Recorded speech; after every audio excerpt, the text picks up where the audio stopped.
ابن جریج نے کہا ابن شہاب نے عبداللہ بن عمر رضی اللہ تعالیٰ عنہما کے دونوں بیٹوں سالم اور عبداللہ سے خبر دی۔ انہوں نے حضرت ابن عمر رضی اللہ تعالیٰ عنہما سے اور انہوں نے نبی کریم صلی اللہ علیہ وسلم سے اس سابقہ حدیث کے مانند روایت کی۔ صحیح مسلم حدیث نمبر 1953۔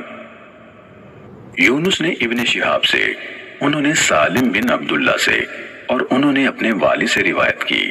انہوں نے کہا میں نے رسول اللہ صلی اللہ علیہ وسلم کو فرماتے ہوئے سنا۔ آگے اسی سابقہ حدیث کے مانند ہے۔ صحیح مسلم حدیث نمبر 1954۔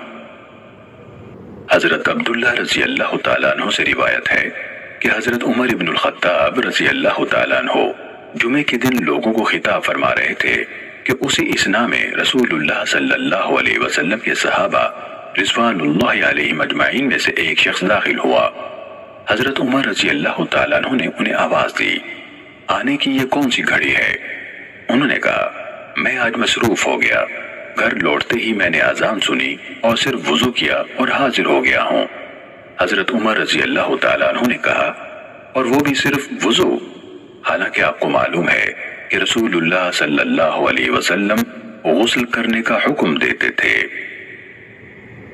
صحیح مسلم حدیث نمبر 1955۔